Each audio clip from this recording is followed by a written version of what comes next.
todo lo que vemos nosotros hoy, ahora, en la realidad, todo está potencialmente con la capacidad de ser otra cosa. Por ejemplo, mi amigo puede dejar de ser persona humana y convertirse en un cadáver.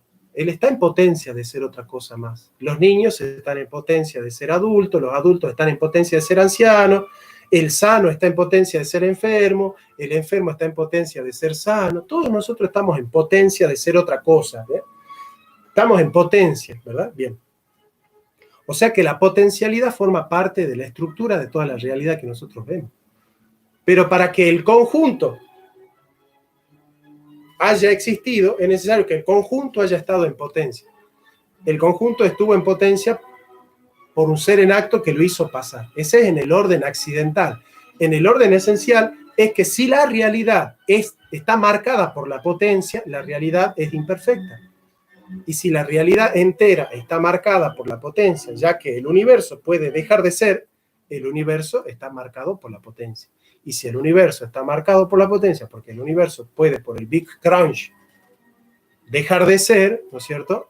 Eso quiere decir que el universo no puede ser perfecto.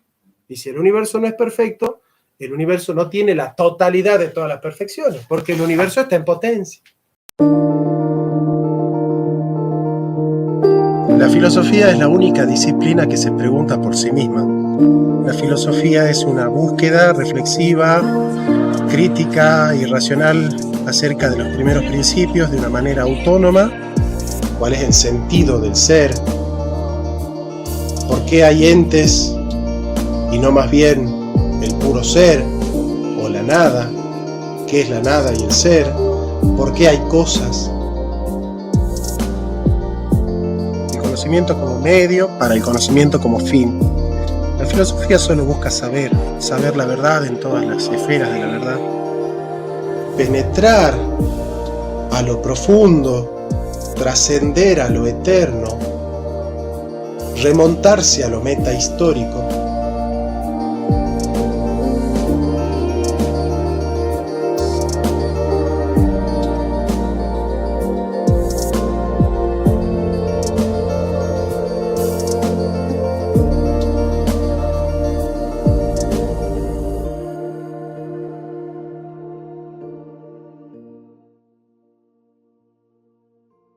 ¿Qué tal, amigos? ¿Cómo están? Bueno, bienvenidos. Vamos a dar inicio a esta segunda clase del curso de Santo Tomás de Aquino. En esta ocasión vamos a tocar la clave para interpretar las 5 vías de Tomás de Aquino. Acá tengo la Suma Teológica que me acompaña y bueno, antes que nada le pido disculpas porque este curso se debía dar todos los domingos y el domingo pasado, bueno, no pudimos hacerlo, ¿no? Así que, de todas maneras, vamos a dar todo lo necesario, ¿no? Para avanzar. Bueno, ahí está Santiago, Jorge Navarro, creo. Sí. Jorge Navarro, el filósofo, mi amigo. O otro Jorge Navarro. Bueno, un saludo a todos, ¿no? Realmente para mí es un placer tenerlos aquí, disfrutar de todos ustedes, de su compañía. Bien, ¿cuáles son las claves para entender, para razonar las 5 vías de Santo Tomás de Aquino? Vamos enumerando de a poco algunas claves. Por ejemplo, hay que notar que Santo Tomás de Aquino escribió la Suma Teológica como una introducción a los estudiantes de teología, a sus alumnos, ¿no? Como un libro introductorio a los temas centrales de la teología. De tal suerte que Santo Tomás de Aquino ya parte del supuesto de que sus estudiantes, sus lectores, comprenden la mayoría de los conceptos que está utilizando y cómo funcionan esos conceptos en su filosofía, ¿sí? Es decir, él no hace un análisis detallado, minucioso, dando prueba parte por parte de todos los conceptos que él está utilizando en en las 5 vías. De hecho, si nosotros queremos encontrar cuál es la razonabilidad de los elementos, de las pruebas que él está dando, bueno, nos tenemos que dispersar a todas las obras de Santo Tomás de Aquino, porque él de alguna manera fue esparciendo sus argumentos en toda su obra, y de ninguna manera él considera que en las 5 vías él tiene que dar prueba detallada de punto por punto cuál es el procedimiento a seguir para tener todo lo necesario, que es la propedéutica, la preparación, los elementos necesarios para ser inteligibles a las 5 vías, ¿no es cierto? Bueno, ese no es el procedimiento que sigue el Aquinate, ¿verdad? O sea que vamos a ver que en muchas obras, como el Compendio de Teología, la Suma contra los Gentiles, de la Esencia, Comentario a la Sentencia de Pedro Lombardo, etcétera, Santo Tomás también argumenta sobre las 5, sobre partes de las 5 vías. Aparece mucho la primera, la segunda, la que más aparece como 75 veces es la 4ª vía, muy pocas veces aparece en otras obras la 5ª vía, pero digamos que el lugar donde Santo Tomás ha decidido desarrollar las 5 vías así y ponerlas a todas juntas es en la Suma Teológica, ¿no es cierto? Libro primero, cuestión 2, artículo 3. Bien, otra cosa que hay que entender de las 5 vías es que tienen como 2 momentos las 5 vías. Un primer momento que nosotros podríamos llamar el momento a posteriori, el momento quia, que trata de refutar el momento propter quid de San Anselmo, donde San Anselmo da un salto de lo lógico a lo ontológico, de la esencia a la existencia. Es decir, San Anselmo dice: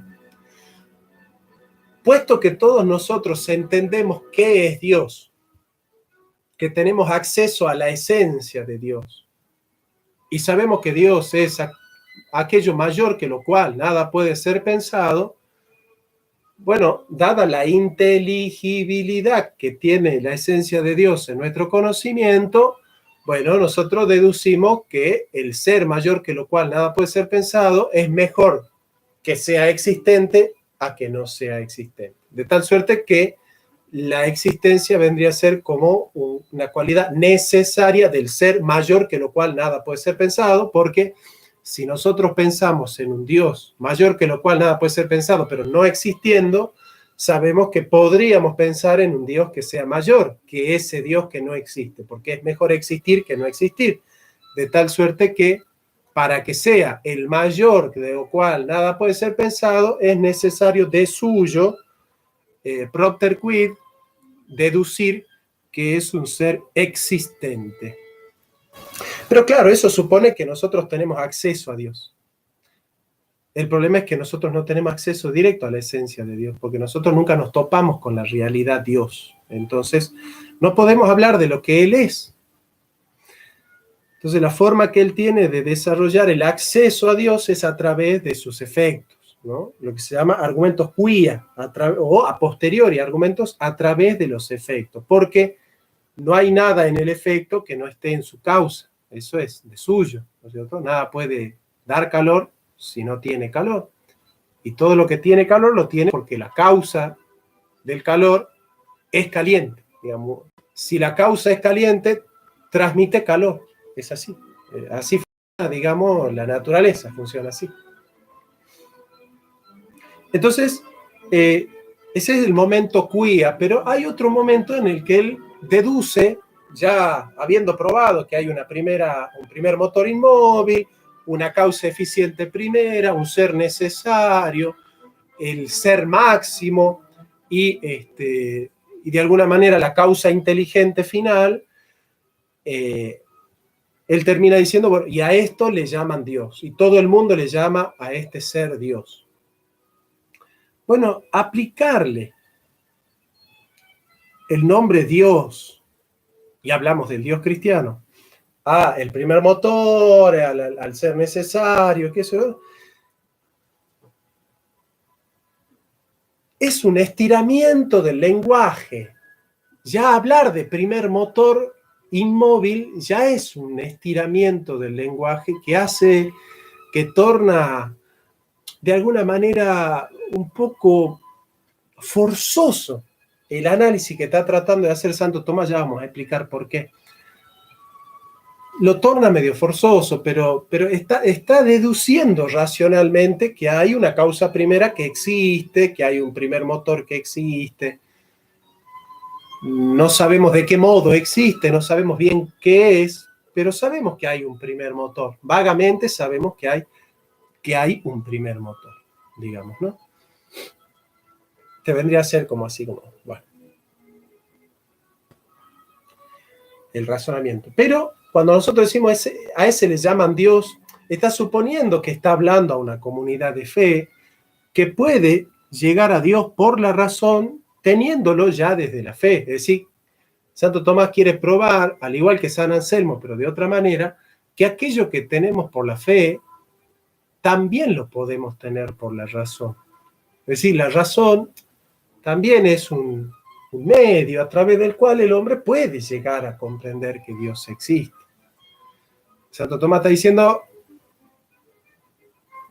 la fe no está sola a la hora de comprender la existencia de Dios. La razón, con su esfuerzo, con su dialéctica, también puede hacer méritos a la hora de ascender, ¿no?, ante la inteligibilidad de Dios. Otra cosa que hay que tener en cuenta es que Santo Tomás va a probar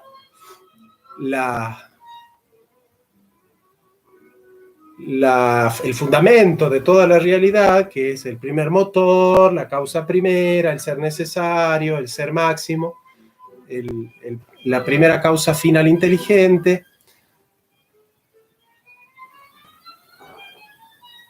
a través de una deducción de los trascendentales, es decir, de los fundamentos que aparecen dados en toda la realidad. Es decir, prueba al ente a través del ser, no de lo que podría ser, sino de lo que es.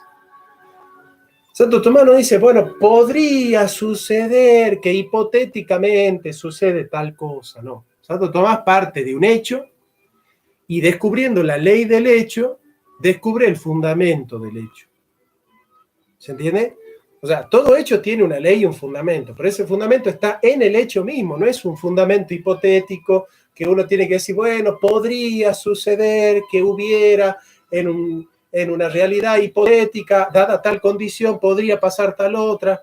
Ese no es el razonamiento de Santo Tomás. Santo Tomás dice, no, dado este hecho está enmarcado dentro de una ley, esa ley es la ley que explica ese hecho, es su fundamento. Y el fundamento que busca Santo Tomás es la primera causa, la proteaitía, porque claramente la filosofía es la ciencia de las primeras causas, ¿no? De las primeras causas y de los primeros principios. Vamos a ir viendo cómo hacer inteligible a las 5 vías. Por otro lado, entender que las 5 vías parten de los entes físicos, de cómo se comportan los entes físicos, y de allí trata de deducir una metafísica, es decir, los primeros principios. Cuando uno dice que Santo Tomás parte de la física a la metafísica, uno tiene que entender qué es la física para Santo Tomás y qué es la metafísica para Santo Tomás, porque uno pensará, Santo Tomás parte de la física, bueno, entonces empecemos estudiando a Stephen Hawking, o empecemos estudiando a Albert Einstein para entender lo que dice Santo Tomás. Bueno, no, porque en realidad el grado de abstracción que ya tiene la física de Santo Tomás es un grado de abstracción 2, ¿no es cierto?, donde él ya está comprendiendo ontológicamente el hecho físico, ya lo está comprendiendo en su estructura, en su plexo general universal. Es decir, la física cuántica es, por ejemplo, la ciencia de leyes, pero de leyes que se estudian a partir de sus efectos.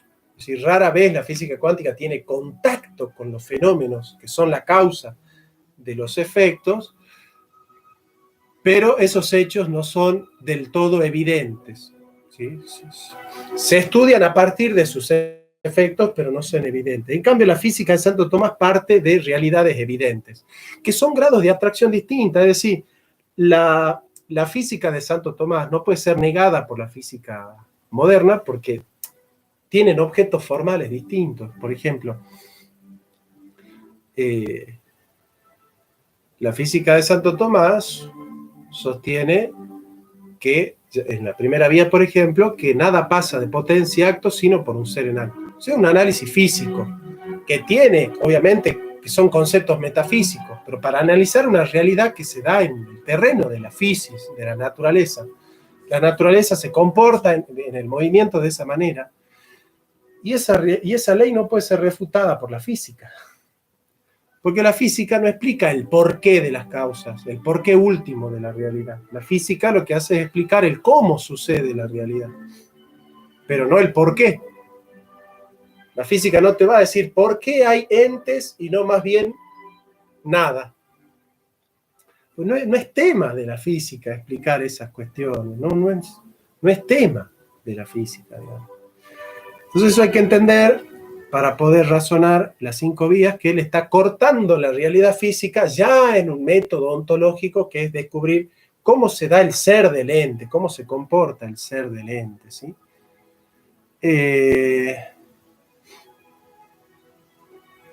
Entonces sí, querida Lisette, le mando un abrazo a Lisette. Santo Tomás es cierto que hace una síntesis de la doctrina cristiana y de Aristóteles, pero también es cierto que Santo Tomás dialoga con muchos otros filósofos. Por ejemplo, dialoga con Platón, dialoga con San Agustín, con San Alberto, con el pseudo Dionisio Areopagita, dialoga mucho con Parménides, con Heráclito, con Anaximandro. Es decir, Santo Tomás no se reduce simplemente a adaptar a Aristóteles al cristianismo. Es un pensador que, por ejemplo, en la cuarta vía, que es la más importante, en su estructura ontológica es platónica. Entonces hay que entender que, o sea, Santo Tomás no es un aristotélico puro. En muchas cosas él es platónico, es neoplatónico, ¿sí?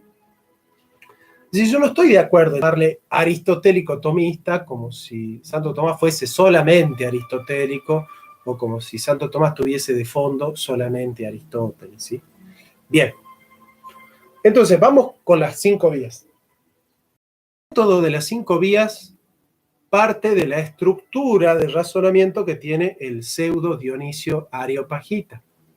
Nosotros le llamamos el pseudo Dionisio. Santo Tomás pensaba que era el Dionisio de Hechos de los Apóstoles, capítulo 17, que se había convertido al cristianismo a partir de la predicación del apóstol Pablo. Después la crítica histórica se da cuenta que no, que es un pseudo epigrafía, que en realidad ese no es el Dionisio de la Biblia, sino que es un autor neoplatónico, de la Edad Media, que bueno, que tiene su trasfondo, ¿no? Su trasfondo neoplatónico, ya él ha dialogado con Plotino, con toda esa escuela neoplatónica, ¿verdad?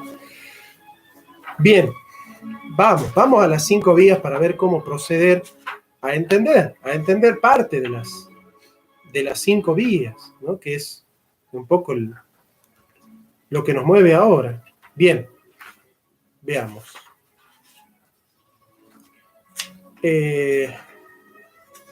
Naturaleza divina, acá estamos.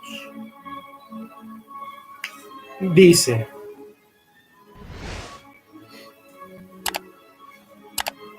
primero Santo Tomás se da cuenta que evidentemente Dios no es evidente para nosotros.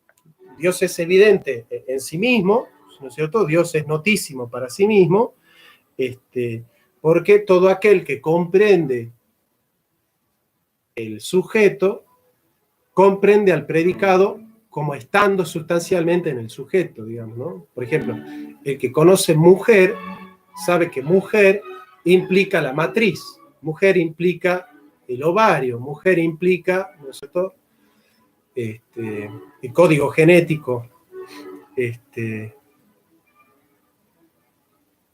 Entonces, aquel que entiende lo que es mujer sabe qué implica ser mujer. Entonces es evidente para el que conoce a la mujer y que la mujer es XX, que la mujer es, ¿no es cierto? Que la mujer es, que tiene la posibilidad de ser madre, que tiene matriz, que tiene ovarios. Es evidente para aquel que entiende, ¿no es cierto?, la noción mujer. Pero para nosotros que no tenemos experiencia de Dios, que Dios existe, no es evidente para nosotros. Porque como no tenemos contacto con el sujeto, no podemos tener evidencia de su existencia, ¿no es cierto? No es evidente, pero sin embargo, que no sea evidente no significa que no sea demostrable. Es demostrable, pero a partir de los efectos. ¿Y qué son los efectos de Dios? Si Dios es causa, el mundo y el universo son los efectos de la creación de Él, que la creación de Él es la causa de que las cosas existan, de que las cosas sean, de que las cosas estén, ¿no es cierto? Nosotros sabemos que todo lo que está es porque tiene ser. Todas las cosas que están son, están siendo, se dedican a ser, tienen el atributo de ser, están siendo, son, están ahí, están, son, las cosas están. Pero no todo lo que es, está. Hay muchas cosas que pueden ser, que tienen ser, pero que no están a la mano, que no están dadas para que nosotros las podamos conocer. Todo lo que está es, pero no todo lo que es está. Entonces, a través de lo que está, quiere estudiar lo que es. Y él quiere deducir que Dios es, aunque no está, a partir de lo que está y es, digamos, ¿no? Entonces, por ejemplo, el hombre está y es. Dios es, pero no está. Entonces, a través del estudio del hombre, por ejemplo, que está y es, se puede deducir aquello que es y no está. Por ejemplo, Dios, digamos, ¿no? O los ángeles. Los ángeles son, pero no están. ¿Dónde están? No están. No están, aquí no están los ángeles. O si están, no los vemos, que es lo mismo, porque a fines del conocimiento, si yo no lo veo, no puedo decir que esté, ¿cierto? Pero que yo no lo vea, que no esté, no significa que no sea, salvo que yo identifique ser con estar. Y ese es el problema de los idiomas como el inglés, por ejemplo, que yo digo, por ejemplo, yo estoy con un amigo, ¿no? Y digo, we are, nosotros estamos, pero también significa nosotros somos. Y el contexto lingüístico, el lenguaje, va a poder dictaminar si yo estoy hablando de ser o de estar, pero el lenguaje no discrimina si yo estoy diciendo ser o estar, porque el to be es ser y estar, o tener también. El lettré francés también habla de ser y estar, pero no discrimina en el lenguaje, el lettré no discrimina si está hablando de ser o de estar. El alemán con sein tampoco discrimina ser o estar, dice sein, ¿no es cierto?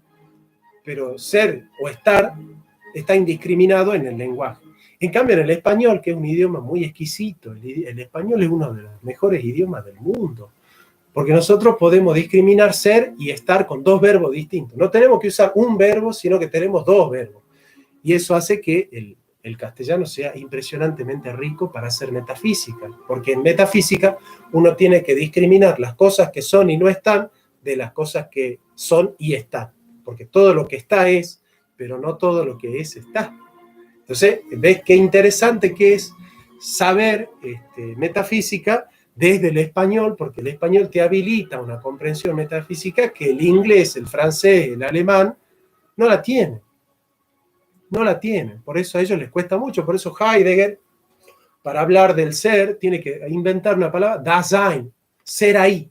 ¿Qué significa das? Ahí, sein, ser, Dasein, ser ahí.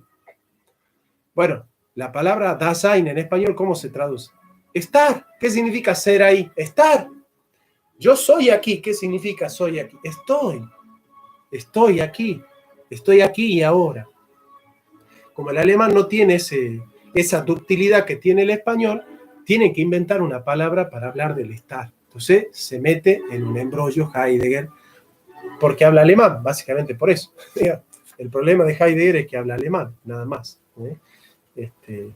Hay idiomas que son más física. Como también a usted le habrá pasado que hay canciones que se escuchan en inglés y que suenan más bonitas, que suenan más elegantes. La metafísica es más elegante en el español que en el inglés, digamos, ¿no? Eso es interesante notarlo, ¿no? Bueno. Entonces, Santo Tomás va a partir de lo que está y es para estudiar lo que es pero no está. Porque lo que está y es una realidad finita, contingente, limitada, ¿no es cierto?, por el espacio, por el tiempo, por la materia, que son fragmentaciones de los entes, ¿no? Porque un ente puede ser perfecto si está determinado por las leyes de la materia, por las leyes de la energía, por las leyes del tiempo, por las leyes del espacio, ¿no es cierto?, por la contingencia de las cosas, ¿no?, en sí mismas, ¿no? Entonces, nosotros no podemos encontrar, y este es un problema de los presocráticos ya, de los ontólogos, no podemos encontrar la explicación de todas las cosas en una cosa. ¿Se entiende? Por ejemplo, qué sé yo, los presocráticos, los ontólogos decían, ¿dónde está la explicación de toda la física, de todo el arjé, el principio, el fundamento de toda la realidad? ¿Dónde está? Y tenían dos opciones, o el fundamento de toda la realidad que nosotros vemos está fuera de la realidad que vemos, y para ellos eso les sonaba como los mitos y las religiones, o el fundamento de toda la realidad es parte de la realidad. Entonces, ¿qué decía Tales de Mileto? Bueno, ¿cuál es el fundamento de toda la realidad? Un aspecto de la realidad que es el ídor, el agua. El tema es que el agua es una cosa limitada, es una cosa fragmentada, porque el agua no es toda la realidad. El agua es una realidad. Y yo no puedo explicar el todo a partir de la parte. ¿Por qué yo no puedo explicar el todo a partir de la parte?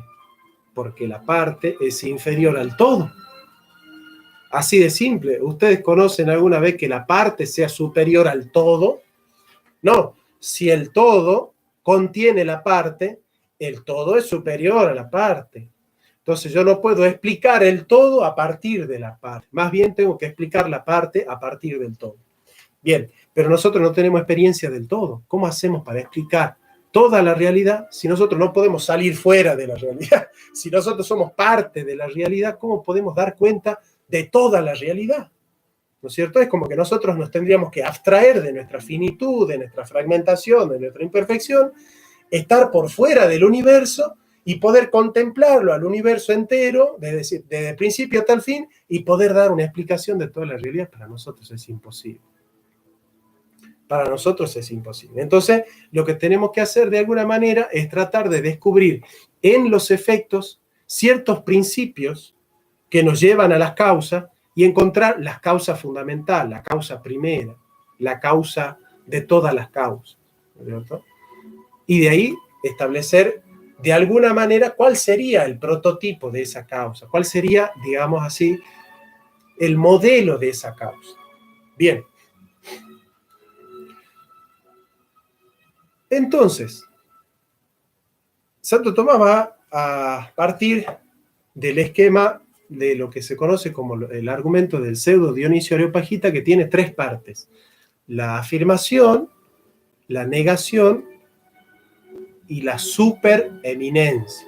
Afirmación, negación y supereminencia. Ya les voy a leer, ustedes tienen que ver las cuestiones disputadas sobre la potencia.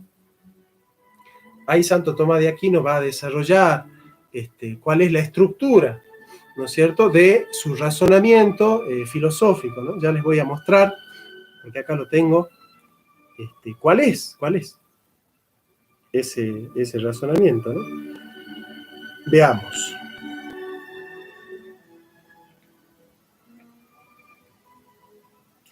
Dice Santo Tomás de Aquino, en las cuestiones disputadas sobre la potencia, ¿no es cierto?, dice: por ello, según la doctrina de Dionisio, estas cosas se afirman de Dios de tres modos distintos, ¿no es cierto? Estas cosas se afirman de Dios de tres modos distintos. Primero, afirmativamente. Nosotros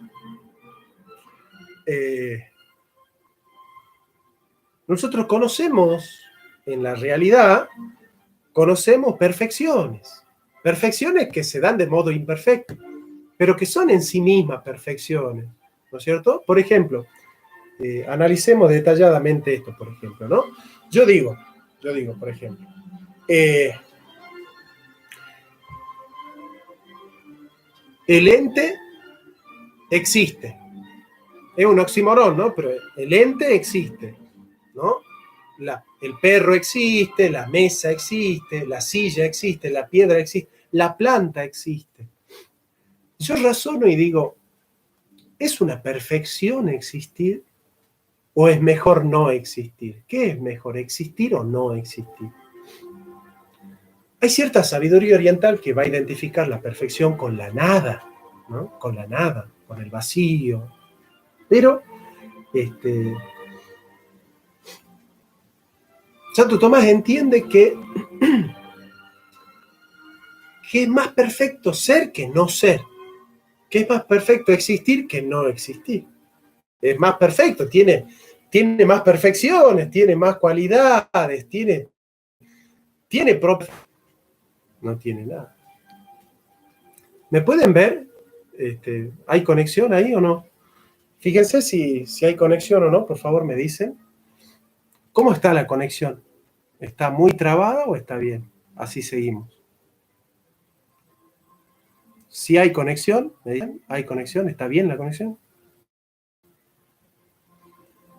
Bueno, perfecto entonces. Entonces, Santo Tomás dice, ¿se ve bien? Perfecto, bien. Bueno. Santo Tomás dice, ¿qué es más perfecto? ¿Existir o no existir? Y Santo Tomás de Aquino dice, es más perfecto existir que no existir. Entonces la existencia es una perfección. Santo Tomás de Aquino dice, ¿qué es más perfecto? ¿Mover, ser causa o ser efecto? ¿Qué es más perfecto? ¿Promover el movimiento o ser movido por otro que lo promueve el movimiento? Y Santo Tomás de Aquino dice, no, es más perfecto mover que ser movido, ¿no es cierto? Es más perfecto ser causa que ser efecto. Es más perfecto. Entonces, él va a encontrar perfecciones. Él va a encontrar perfecciones en los entes, ¿no es cierto? Entonces, leamos de nuevo la frase de Santo Tomás para entender cómo procede. Dice, por ello, según la doctrina de Dionisio, estas cosas se afirman de Dios de tres modos. Primero, afirmativamente, de modo que podamos decir que Dios es sabio. ¿De dónde sacamos el nombre de sabio nosotros? ¿De dónde nosotros podemos conocer lo que es ser sabio? De los hombres sabios. Cuando yo digo, por ejemplo, Dios es bueno, ¿de dónde saco yo qué significa bondad? ¿De dónde yo hago inteligible? ¿De dónde yo cargo contenido a esa frase Dios es bueno? ¿De dónde la saco al contenido? De los hombres buenos que conozco. Si yo no conociera hombres buenos, si yo no conociera la bondad en este mundo, ¿cómo podría entender un texto bíblico que me dice Dios es bueno? No se entendería. Si yo no conociera la belleza en este mundo y yo leo en la Biblia que dice Dios es bello, ¿qué significa ser bello si yo no tengo experiencia de la belleza, si yo no tengo noción de la belleza? Entonces los nombres de Dios son los nombres que encontramos en las cosas. Nosotros no podemos hablar de Dios con nombres que nosotros no encontramos en la realidad. Porque si no lo encontramos en la realidad, no lo conocemos. Y si no lo conocemos, no lo podemos predicar de Dios. ¿Cómo vamos a predicar de Dios algo que nosotros no conocemos? Y solamente conocemos lo que está en la realidad, ¿se entiende? Entonces, no podemos predicar de Dios atributos que no conocemos. Porque no podemos hacer inteligible un atributo en Dios que nosotros no conozcamos. Sería absurdo decir, Dios es así, así, así, así, pero yo estos atributos no los conozco. No, los conozco. ¿Y por qué los conozco? ¿Porque los veo en Dios? No, si yo a Dios no lo conozco. ¿Dónde los veo a los atributos? Los veo en las cosas. Veo perfecciones en las cosas, ¿verdad? Bien.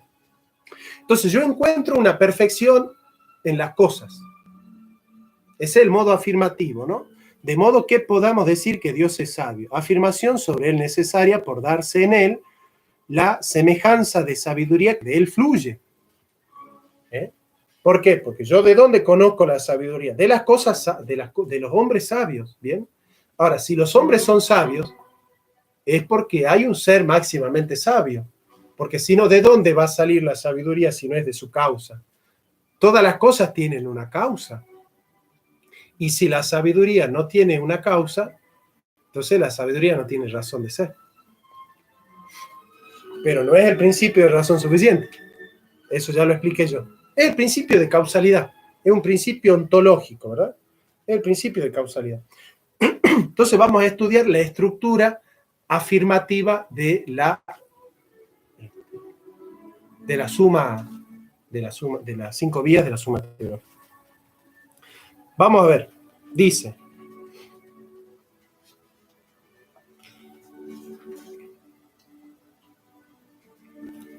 la primera y más clara de las vías es la que se deduce del movimiento.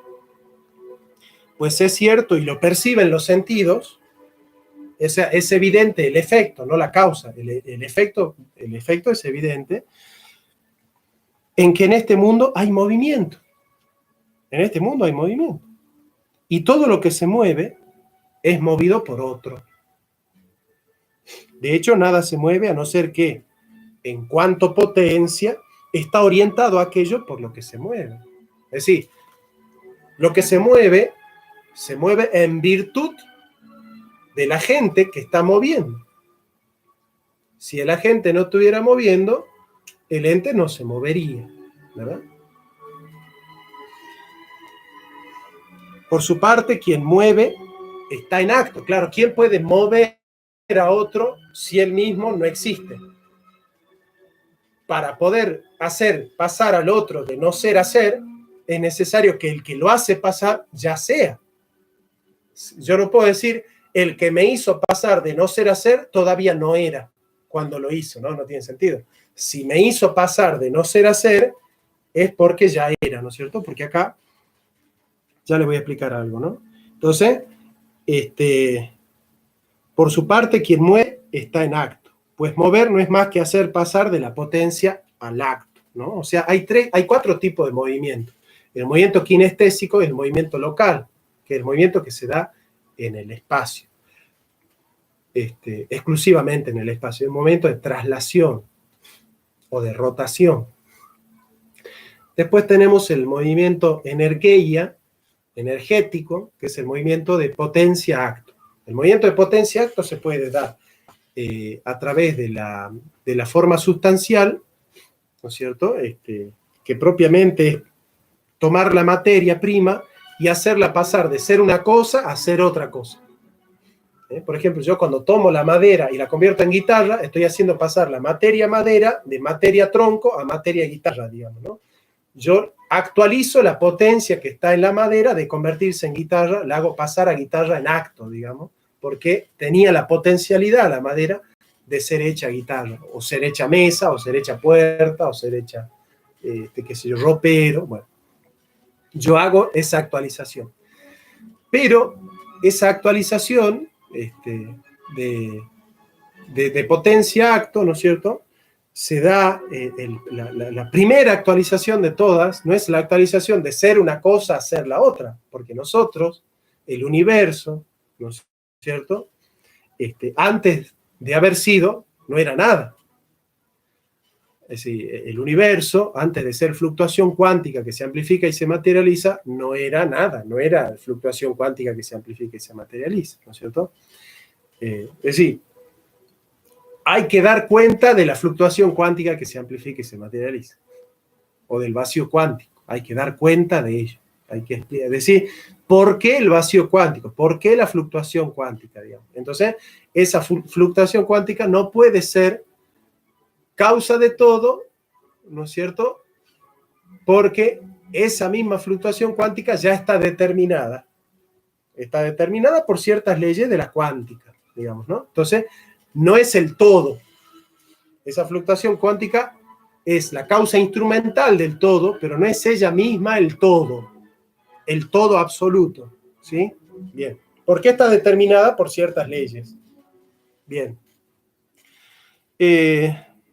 Entonces, la potencia no puede pasar de pasar a acto de potencia acto más que por quien está en acto. Nada pasa de potencia acto sino por un ser en acto. Entonces, eso significa que todo aquello que pasó de poder ser a ser, ha pasado de poder ser a ser por un ser. Y ese ser no fue hecho, nadie lo hizo pasar de potencia acto. Entonces, hoy en la actualidad, toda la realidad que nosotros vemos pasa de potencia acto. Todo lo que vemos nosotros hoy, ahora, en la realidad, todo está potencialmente con la capacidad de ser otra cosa. Por ejemplo, mi amigo puede dejar de ser persona humana y convertirse en un cadáver. Él está en potencia de ser otra cosa más. Los niños están en potencia de ser adultos, los adultos están en potencia de ser ancianos, el sano está en potencia de ser enfermo, el enfermo está en potencia de ser sano. Todos nosotros estamos en potencia de ser otra cosa. Estamos en potencia, ¿verdad? Bien. O sea que la potencialidad forma parte de la estructura de toda la realidad que nosotros vemos. Pero para que el conjunto haya existido, es necesario que el conjunto haya estado en potencia.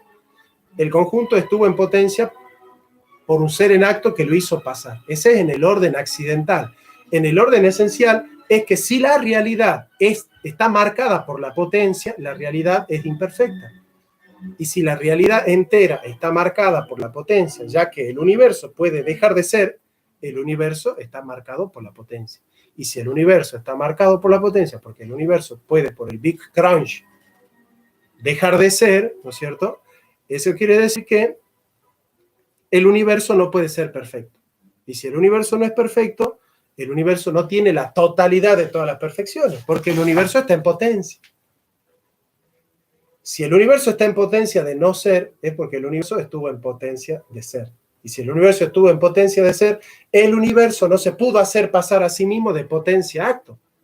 Tiene que haber algo que está por fuera del universo, que está en acto y que lo hace pasar de potencia a acto. Todavía hoy, porque hoy el universo está en potencia. Entonces, si el universo está en potencia, es necesario que esté algo en acto, actualizando ahora todas las potencias del universo. Hoy mismo las potencias del universo, ¿dónde se están sosteniendo para actualizarse?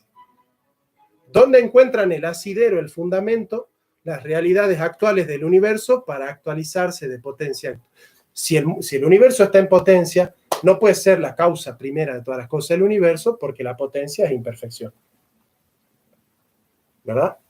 Bueno, entonces, ¿dónde está el fundamento? En un ente que no está en potencia. Porque nada puede hacer pasar de potencia a acto sino por un ser en acto. Bueno, el ser en acto puro es un ser que no tiene potencialidades. Es acto puro. No tiene potencialidad. ¿Y por qué es acto puro? Porque tiene todas las perfecciones sin la posibilidad de ser otra cosa. Las tiene las perfecciones sin poder perderlas, porque las tiene en acto puro. Es perfección pura que no puede no ser. Ese ser no puede no existir. ¿Por qué? Porque es acto puro. Y ese acto puro es el fundamento de todos los entes que están en potencia. Los entes están en potencia y el ser es acto puro. Entonces, si el universo es un ente que está en potencia, solamente puede estar en potencia con respecto a un acto de ser que no esté en potencia de ningún otro. Porque si el primero está en potencia con respecto a otro, entonces ya no es el primero de todo, y ya no es la causa de todo, y no es lo que nosotros estamos buscando. Estamos buscando la causa de todo, no la causa causal. Ahora, Santo Tomás se da cuenta, dice, el ejemplo, el fuego en acto caliente hace que la madera en potencia caliente pase a caliente en acto. De este modo la mueve y la cambia, de fría a caliente. Pero no es posible que una cosa sea lo mismo simultáneamente en potencia y en acto. O sea, con respecto al ser, ¿el universo está en potencia o en acto? Si está en potencia es porque recibe el ser del que está en acto de ser. No puede ser causa y efecto, potencia y acto a la vez. Si el universo puede desaparecer es porque en algún momento pudo no ser. Y si el universo está pudiendo ser porque está en potencia de no ser. Ahora, si el universo está pudiendo ser, es porque está reposando en un ser que no puede ser, sino que es verdaderamente. ¿Se entiende? Dios no es que pueda ser, Dios es. Porque no está en potencia de no ser. No es que existe la posibilidad de que Dios deje de ser. Ya no sería el Dios que estamos buscando, que es la primera causa de todo. Ahora, ¿qué es más perfecto? Dice. Pero no es posible que una cosa sea lo mismo simultáneamente en potencia y en acto. Ejemplo, lo que es caliente en acto no puede al mismo tiempo ser caliente en potencia, pero sí puede ser en potencia frío. Igualmente es imposible que algo mueva y sea movido al mismo tiempo, o que se mueva a sí mismo. Todo lo que se mueve necesita ser movido por otro. Pero si lo que es movido por otro se mueve, necesita ser movido por otro y este por otro. ¿Por qué? Porque todos los entes que están en potencia con respecto a entes que están en acto. ¿Se entiende? Yo estoy en potencia. ¿Con respecto a qué? A un ser que está en acto. Pero si ese ser que está en acto, del cual yo estoy en potencia, también está en potencia con respecto a otro ser en acto. Y ese otro ser en acto está en potencia con respecto a otro. Bueno, no puedo remontarme así y decir que este está en potencia con respecto al otro y que este con respecto al otro. No, en algún momento hay que decir, no, pará. El fundamento de la serie es un ser que no está en potencia porque es acto puro. Y en él se sostienen todos los que mueven y son movidos porque son potenciales con respecto al que está en acto y el que está en acto es acto con respecto al que está en potencia. Entonces, nadie puede estar en potencia y en acto a la misma vez para sí mismo. O yo soy acto puro y no estoy en potencia con respecto a otro, o soy acto y potencia y soy potencia con respecto al que está en acto y soy acto con respecto al que está en potencia. ¿Se entiende? O sea, o soy motor con respecto al que muevo, o soy móvil con respecto al que mueve. Pero no puedo ser motor y móvil a la vez en el mismo tiempo. Entonces, para que el primero sea primero de todo, tiene que ser acto puro y no estar mezclado de acto y potencia, porque si está en potencia, ya no puede ser acto puro. ¿Por qué? Porque su acto depende de otro acto, entonces ya no es acto puro, es acto potenciado. Y el primero no puede ser acto potenciado, es acto puro. ¿Y cuál es el acto puro? El perfecto de todo. ¿Y por qué es perfecto? Porque no está en potencia de no ser. ¿Y por qué no puede no ser? Porque es. Y no puede no ser. Y a ese le llamamos Dios. El que es y no puede no ser. El que dijo en Éxodo 3:16, yo soy el que soy. Esa es la potencia pura. Y a ese le llamamos Dios. Ahora, ¿qué es más perfecto? ¿Mover o ser movido? Es más perfecto mover que ser movido.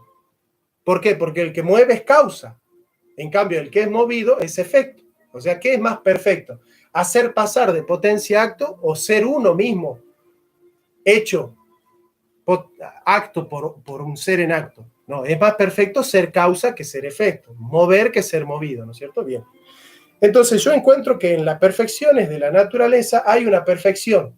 En este contexto, ¿cuál es la perfección? Ser motor. Nosotros tenemos móvil y motor. ¿Qué es más perfecto? ¿Ser motor o ser móvil?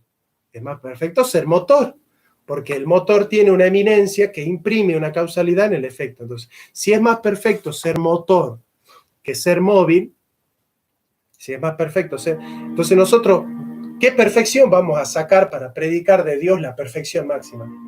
Vamos a sacar la perfección de ser móvil, que ser móvil, ¿qué significa? Estar en potencia, o vamos a sacar la perfección de ser motor, porque el motor está en acto o en potencia. Si es motor, ¿en qué está? Por ser motor está en acto.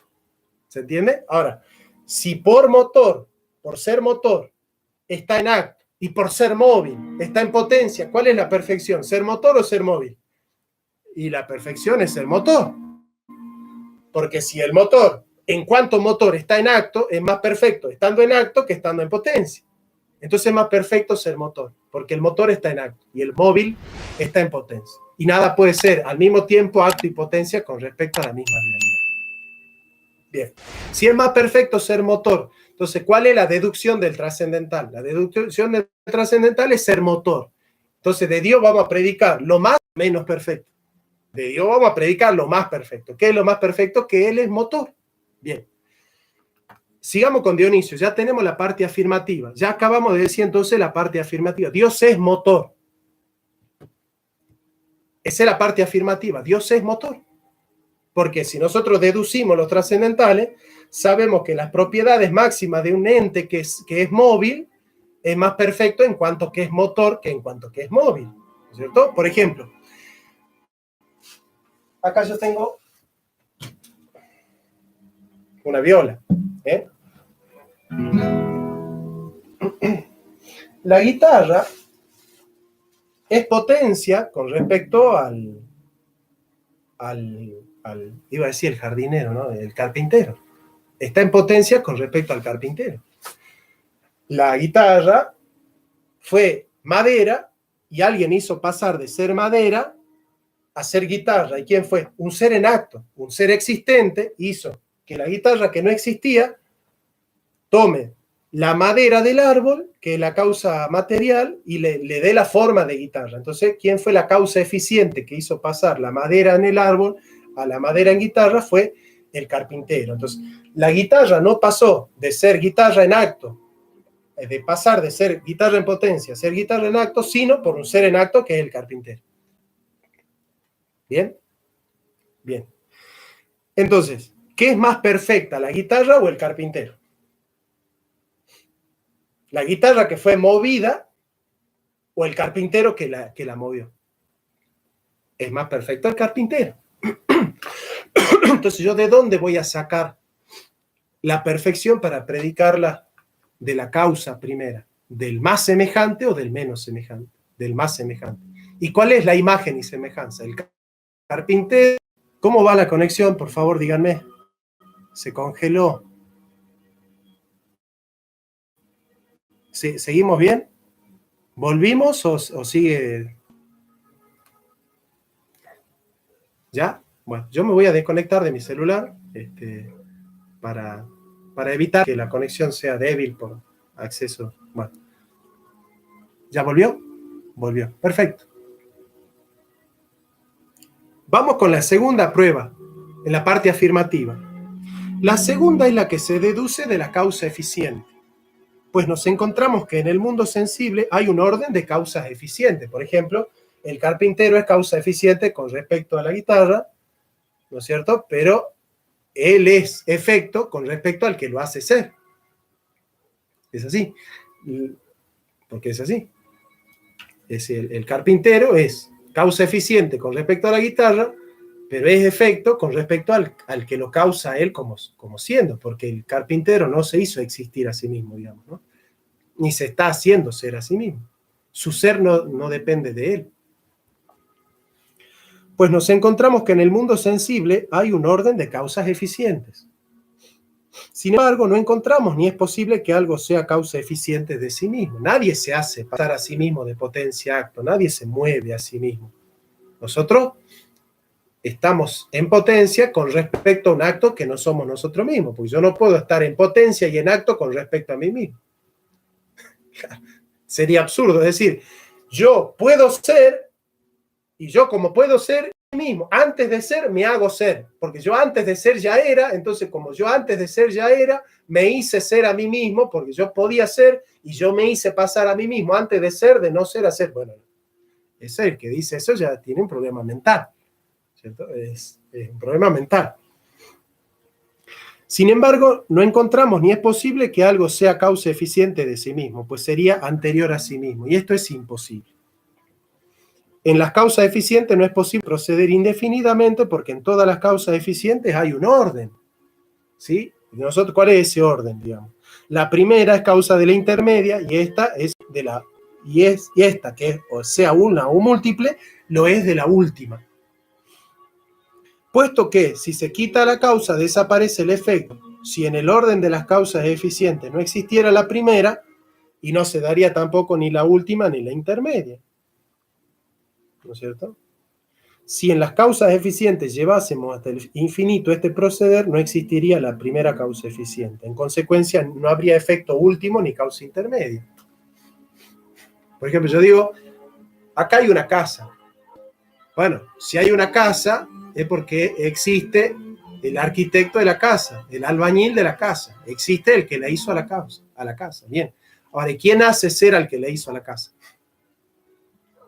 Entonces, el que hace ser al que hizo la casa es la causa última. El que hizo la casa es causa intermedia. Y la casa es el efecto. El que hizo la guitarra es causa intermedia.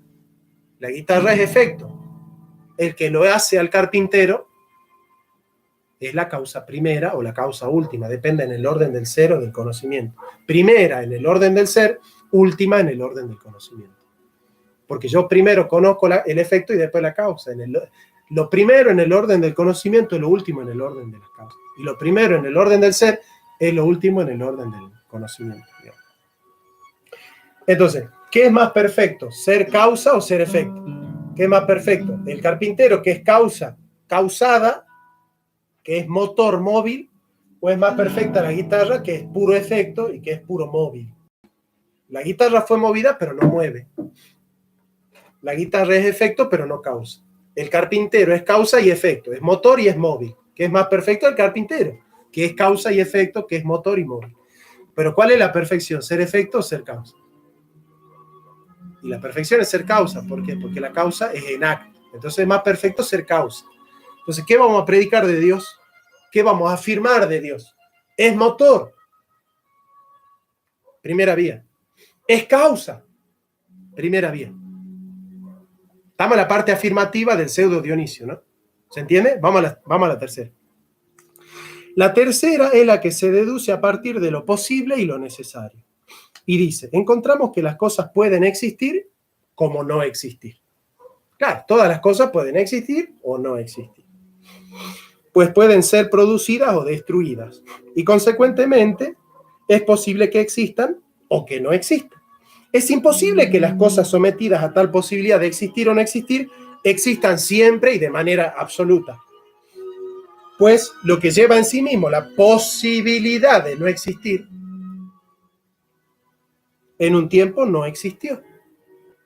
Porque todo lo que lleva en sí mismo la posibilidad de no existir es que tiene en su ser la corrupción, porque tiene en su ser la generación. No hay un ser corrupto que no sea generado. Inengendrado, un ser incorrupto. Pero los seres corruptos son seres engendrados. Si pues todas las cosas llevan en sí mismas la posibilidad de no existir, hubo un tiempo en que nada existió. Pero si esto es verdad, tampoco ahora existiría nada, puesto que lo que no existe no empieza a existir más que por algo que ya existe. Seguimos la misma, bien, ven que el proceso es el mismo. Las cosas que pueden no existir es porque no existen de manera necesaria, porque si son corruptibles es porque en alguna vez fueron generados. Bueno, ¿quién los generó? Si pues nada existía, es imposible que algo empezara a existir. En consecuencia, nada existiría. Y esto es absolutamente falso, porque de la nada no puede surgir nada. Ustedes se imaginan la nada absoluta, el vacío, pero más absoluto de todo, donde no hay ni siquiera vacío, porque el vacío ya es algo. No hay nada, absolutamente nada, y de eso pueda surgir algo. Luego, no todos los seres son solo posibilidad. O sea, hay un ser que no está en potencia de ser, sino que es necesaria y verdaderamente.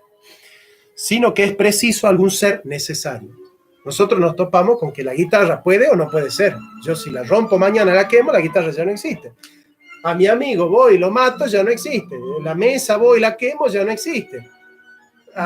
¿Se entiende? La materia se puede disgregar en antimateria, la materia se corrompe en energía, la energía en energía negativa, la energía negativa en vacío cuántico, el vacío cuántico en fluctuación, la fluctuación.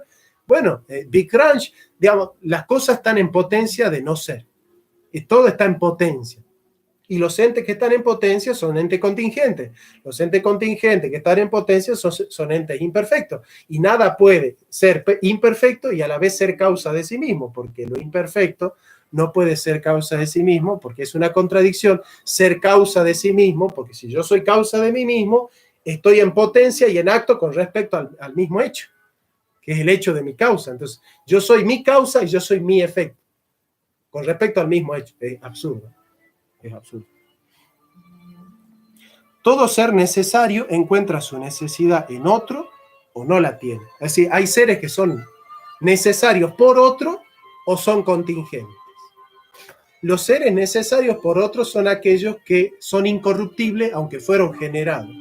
Y esos, para Santo Tomás, por ejemplo, los cuerpos celestes, en algún momento, los ángeles y el alma.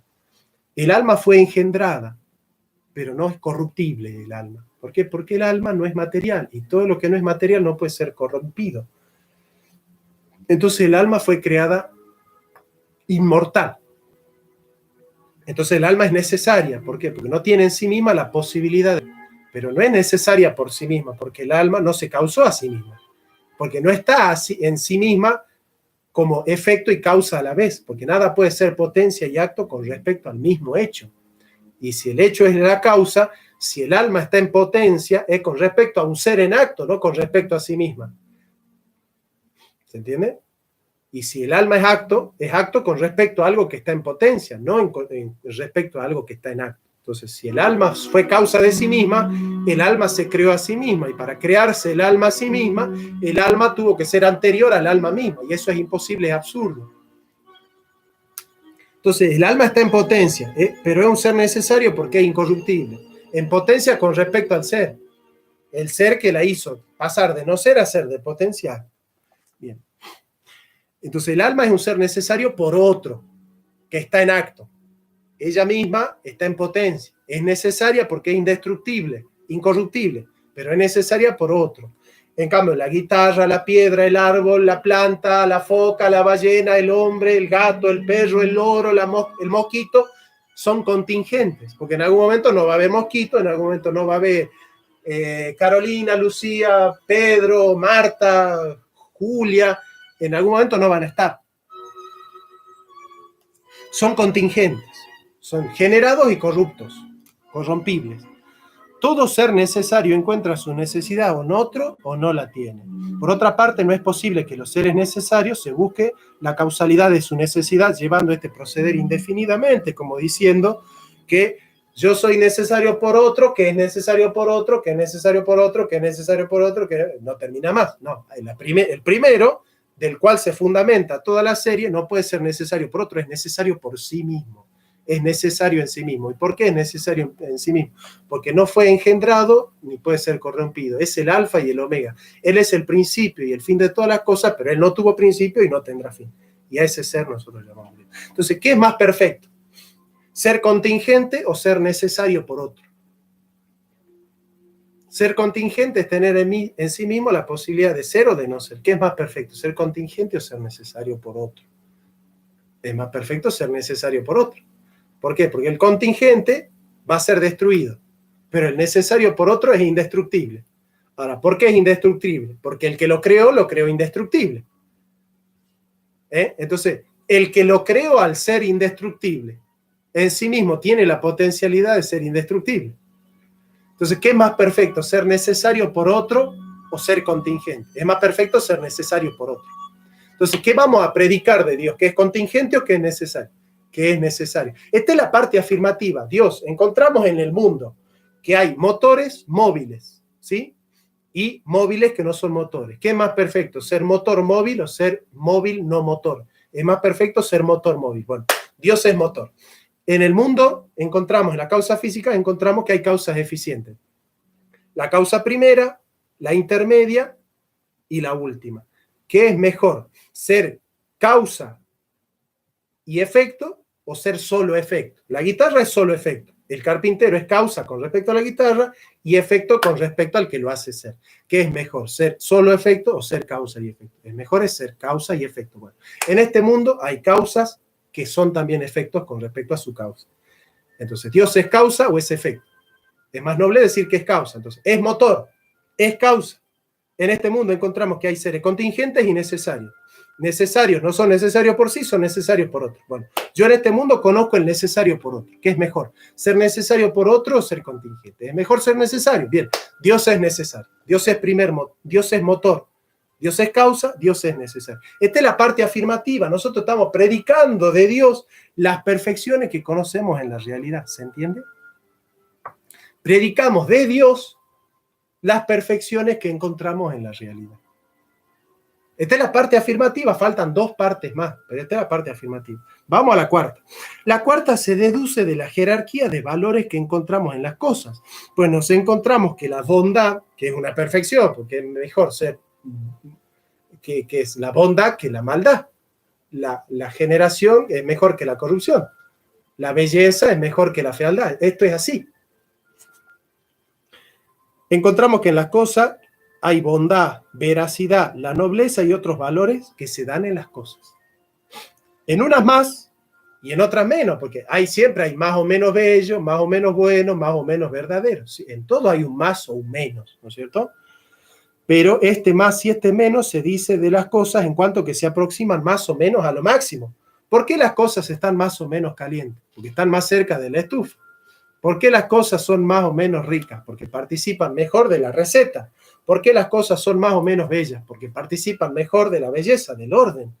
¿Por qué las cosas son más o menos agradables? Porque participan más de lo armonioso. Así, caliente se dice aquello que se aproxima más al calor. Hay algo, por lo tanto, que es muy veraz, muy bueno y muy noble, y en consecuencia es el máximo ser. Pues las cosas que son sumamente verdaderas son seres máximos, como se dice en el segundo libro de la Metafísica. Como quiera que en cualquier género lo máximo se convierte en causa de lo que pertenece a tal género, así el fuego, que es el máximo calor, es causa de todos los calores, como se explica. O sea, si nosotros encontramos la perfección, bueno, bello, verdadero, uno, en este mundo, encontramos que la causa de la unidad de todas las cosas imperfectas es un super uno que no es causado. Es un super bondadoso, es un super bello, ¿no es cierto? Porque la belleza participa del bello por excelencia. La bondad participa del bueno por excelencia. La verdad participa del verdadero por excelencia, porque no hay un atributo en este mundo que no exista en la causa. ¿Cómo puede haber una perfección en el mundo que no esté en la causa? ¿Cómo va la conexión? Por favor, díganme cómo va la conexión. Así sigo. No quiero seguir si no hay una buena conexión. Pónganme sí, ok, se ve, se está escuchando y seguimos. Si no me pone uno al menos, no sé si seguir o no, porque todo bien, ok. Entonces, si la perfección está en este mundo, la tiene que tener la causa. ¿Cómo va a haber una perfección en el universo que no esté en la causa del universo? ¿Se entiende? La perfección del universo tiene que tener una causa. Ahora, la causa de la perfección que encuentro en el universo es más perfecta que la perfección que está en el universo, menos perfecta. ¿Y a usted qué les parece? ¿La causa es más perfecta que el efecto o menos perfecta que el efecto? Y la causa tiene que ser más perfecta que el efecto, ¿no es cierto? Siempre así. ¿Quién es más perfecto, el maestro o el alumno? En cuanto a lo que está aprendiendo, el maestro. Si me enseñan cocina, ¿quién es más perfecto? ¿El que me está enseñando o yo que estoy aprendiendo? En cuanto a cocinero, ¿quién es más? El que me enseña. ¿Y quién es más perfecto? ¿El futbolista que está enseñando a jugar fútbol o el que está aprendiendo? Y el que está enseñando. ¿Se entiende? Entonces la causa es más eminente que el efecto. Ahora, si en este mundo nosotros encontramos que hay verdad, que hay belleza, que hay bondad, tenemos que encontrar que el efecto, que la causa de la bondad, que la causa de la belleza, que la causa de la verdad es más perfecta que el efecto. Pero en este caso la perfección que nos interesa es la del ser. ¿Por qué? Porque todas las cosas de este mundo son. Quiere decir que hay un ser que es más perfecto que las cosas que son. ¿Por qué? Porque en cuanto ser, las cosas de este mundo son móviles, son efectos, son contingentes. En cambio, este ser es inmóvil, incausado, necesario y por lo tanto es el ser máximo de todos. Es el ser máximo, ¿por qué? Porque es acto y no está en potencia. Y si está en acto puro, significa que tiene todas las perfecciones en acto puro. No las tiene con mezcla de potencia alguna. Es la suma de las perfecciones sin mezcla de mal alguno. Es la suma de la belleza sin mezcla de fealdad alguna. Es la suma de la verdad sin mezcla de error y de mentira alguna. Es la suma de todos los seres, pero sin mezcla de imperfección y de potencia, porque es acto puro. Bien. Entonces, ¿nosotros qué vamos a predicar? Del ser, de Dios, ¿qué vamos a predicar? ¿Que es máximo o que es mínimo? Que es máximo. ¿Y cuál es la propiedad más excelente de todas? Ser uno, ¿verdad? Bello o bueno. ¿Cuál es la perfección más universal y más perfecta de todas? ¿La de ser bueno? ¿La de ser bello? ¿La de ser uno? ¿O la de ser bueno? ¿O la de ser verdadero? La perfección de todas es la de ser. ¿Por qué? Porque si yo no soy, no puedo ser ni bueno, ni bello, ni uno, ni verdadero, ni nada. Si yo no soy, no soy nada de todo eso. Para que yo sea uno, tengo que ser. Para ser bello, tengo que ser. Para ser verdadero, tengo que ser. Para ser bueno, tengo que ser. Para ser bello, tengo que ser. Para todas las perfecciones, yo primero tengo que ser. Entonces, ¿cuál es la perfección de todas las perfecciones? La perfección de ser. En los entes se da el ser. Los entes son, tienen la perfección de ser. Bien. La causa del ser de los entes es más perfecta que los entes o menos perfecta que los entes. Si los entes son la causa del ente, eso no es. ¿Se entiende? Si los entes son la causa del ente, ¿es o no es?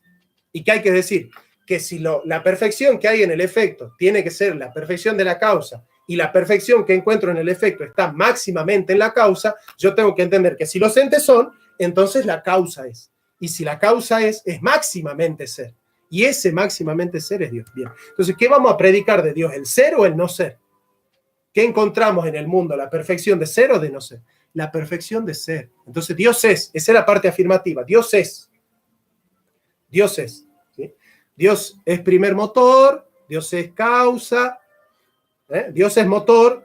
Dios es causa. Es necesario y es. Y es. Vamos a la quinta y última. La quinta se deduce a partir del ordenamiento de las cosas. Pues vemos que hay cosas que no tienen conocimiento, como son los cuerpos naturales, y que obran por un fin. La naturaleza obra por un fin. Las plantas tienen una finalidad, tienen una dirección, tienen un funcionamiento ordenado. Ahora, ¿en virtud de qué se ordenan las plantas si no conocen? Si los entes inteligentes nos ordenamos por nuestro intelecto y nuestra voluntad. Pero la planta, ¿en virtud de qué se ordena? ¿Por qué la planta sigue un patrón? ¿Qué patrón, qué inteligencia la mueve a la planta a tener un patrón? Esto se puede comprobar observando cómo siempre o a menudo obran igual para conseguir lo mejor. Todos los entes de la naturaleza obran así. De donde se deduce que para alcanzar su objetivo no obran al azar, sino intencionalmente. Las cosas que no tienen conocimiento no tienden al fin sin ser dirigidas por alguien con conocimiento o inteligencia, como la flecha por el arquero. Entonces, ¿qué es más perfecto? ¿Moverse ordenadamente o moverse desordenadamente? ¿Es más perfecto moverse ordenadamente?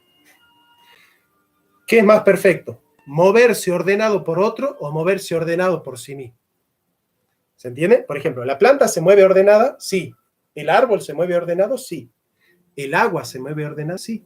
¿El río se mueve ordenado? Sí. ¿La nube se mueve ordenada? Sí. ¿La tierra se mueve ordenada? Sí. ¿El sol se mueve ordenado? Sí. ¿El universo se mueve ordenado? Sí. ¿Las estrellas se mueven ordenadas? Sí. Perfecto. ¿Qué es más perfecto? ¿Moverse ordenado o moverse desordenado? Moverse ordenado es más perfecto. Perfecto. Bien. ¿El hombre se mueve ordenado por sí mismo o por otro? El hombre se mueve ordenado por sí mismo. ¿Por qué? Porque el ordenamiento que le pongo yo a mi vida depende de qué? De mi inteligencia y de mi voluntad. Yo entiendo y ordeno mi vida de una manera distinta. ¿Por qué? Porque yo tengo inteligencia. Pero la planta se mueve ordenada, pero no por sí misma, sino por alguien que tiene inteligencia y que la ordenó de esa manera a la planta, a la naturaleza. Perfecto. ¿Qué es más perfecto? ¿Ordenarse por sí mismo o ordenarse por otro? Es más perfecto ordenarse por sí mismo. Entonces, ¿qué es más perfecto? ¿Ser inteligente o no ser inteligente? Es más perfecto ser inteligente. Bien, entonces, ¿Dios es o no es inteligente? Es inteligente. Entonces, ¿qué perfección vamos a predicar de Dios? Que es inteligente. Entonces, Dios es motor, es causa, es necesario, es ser y es inteligente. Ya resolvimos la primera etapa del pseudo Dionisio. Dice el pseudo Dionisio, volvamos a lo que dice Santo Tomás. Por eso, según la doctrina del Dionisio, estas cosas se afirman de Dios de tres modos distintos. Ya resolvimos el primero. Afirmativamente, de modo que podamos decir que Dios es sabio. ¿Por qué? Porque en el mundo se da la sabiduría. Afirmación que en él es necesaria.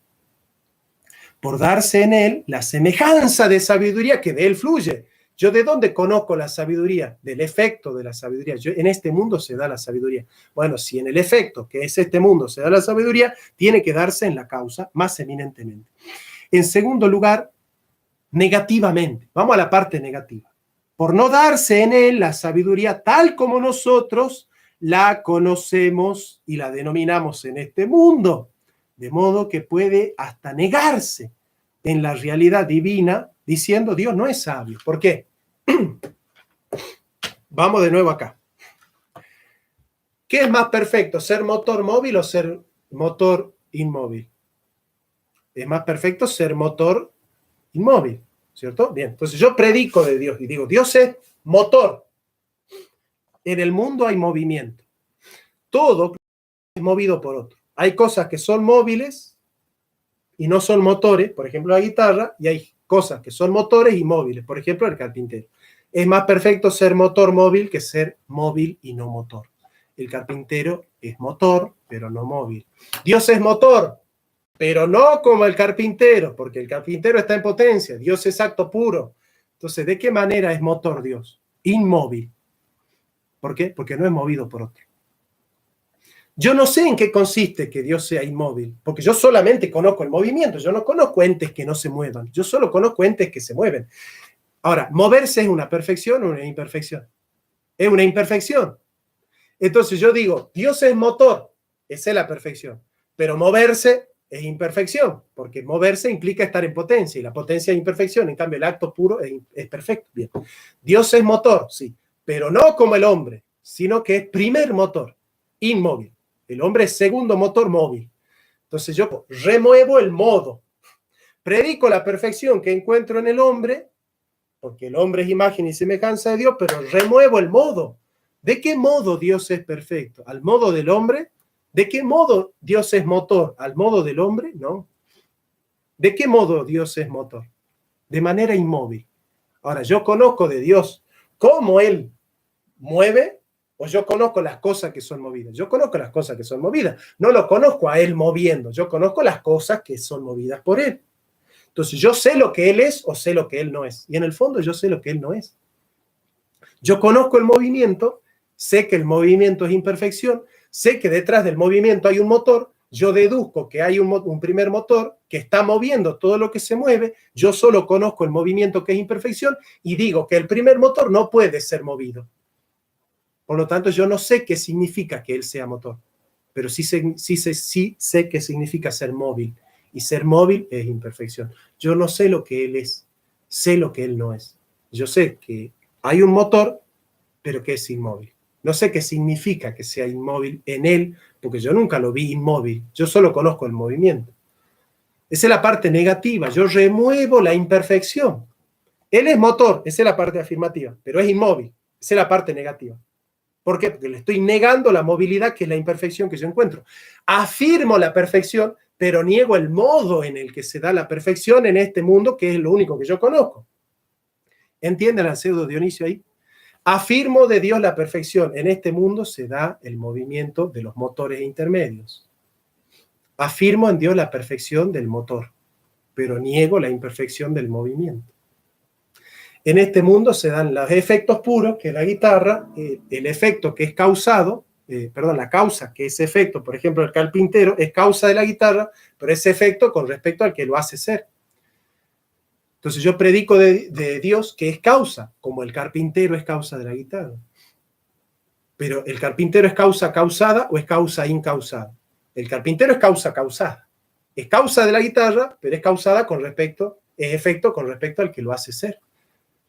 Entonces yo predico de Dios la causa, pero remuevo de Dios ¿qué cosa? El modo. ¿De qué modo? Dios no es causado, es incausado.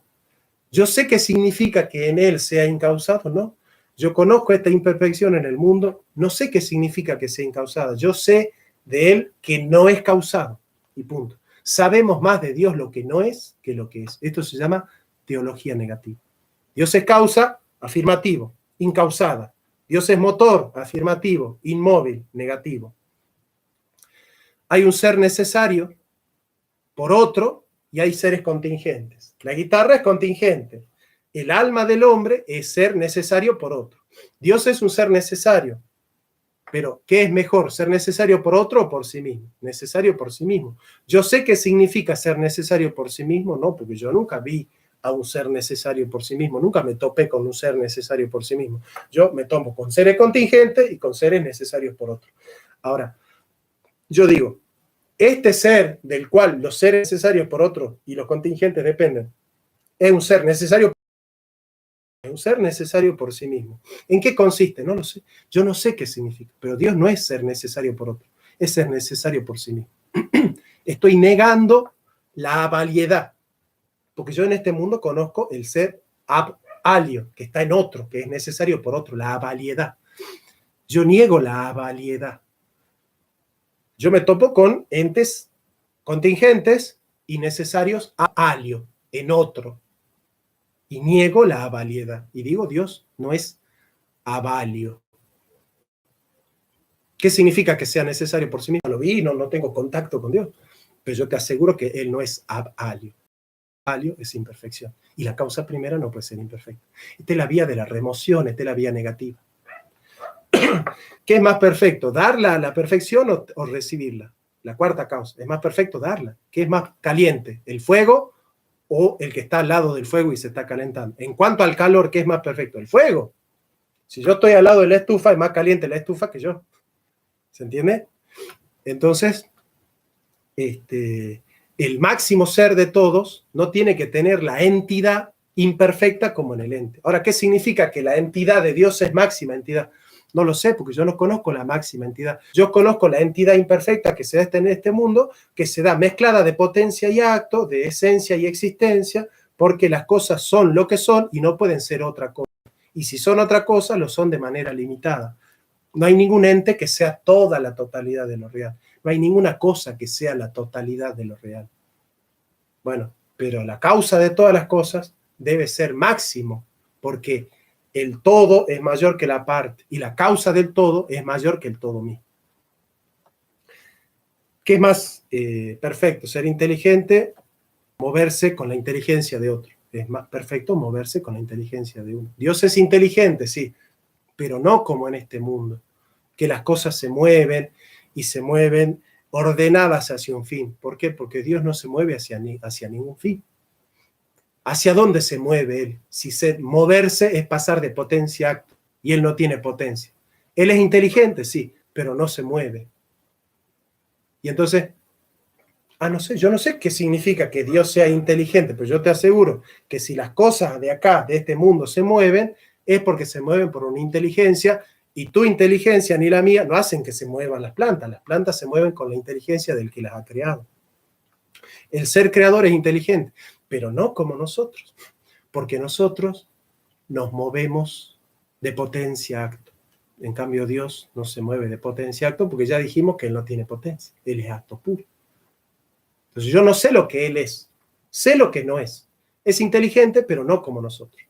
Parte afirmativa, es inteligente, parte negativa, no como nosotros. Parte afirmativa, es motor, parte negativa, no es como nosotros.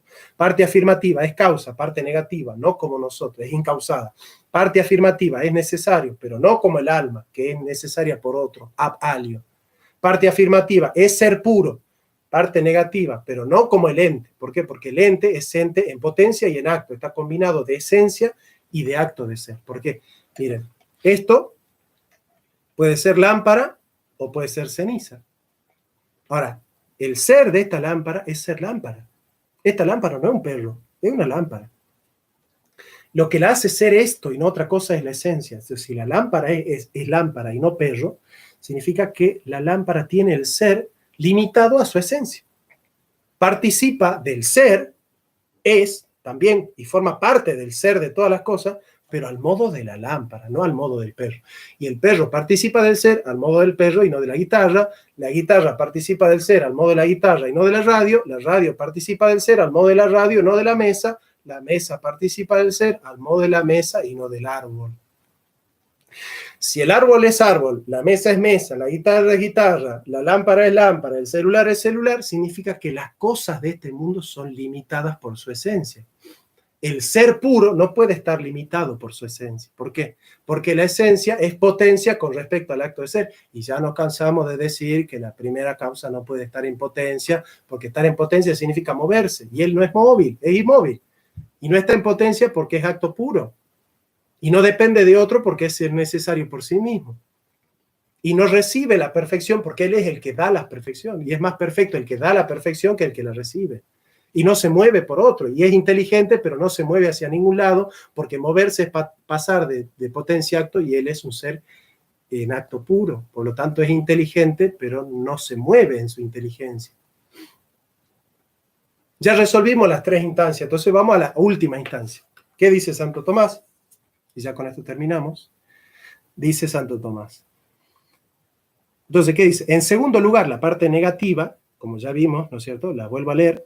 Por no darse en él el movimiento, la causalidad, la necesidad, el ser y la inteligencia, tal como nosotros las conocemos en los entes. De modo que puede hasta negarse que él sea, en definitiva, sabio, motor, necesario. ¿Por qué? Porque el nombre necesario, el nombre motor, el nombre causa, no le corresponde propiamente a Dios, le corresponde a las cosas que nosotros conocemos. El nombre que tiene Dios nosotros no lo conocemos. Nosotros conocemos las perfecciones de este mundo, pero Él está más allá. Dios es mayor que lo cual nada es. No mayor que lo cual nada puede ser pensado. Dios es mayor que todos los seres. Y entre el máximo de todos los seres del universo y Dios hay una discontinuidad metafísica tremenda. Dios es muchísimo más perfecto que el mejor de los seres del universo. Ustedes conciban al mejor de los seres del universo y ante Dios es así. Es imperfecto, limitado, contingente. Ante Dios, el más perfecto de todos, ante Dios es imperfecto. El ser más maravilloso de la creación, al lado de Dios, es una porquería.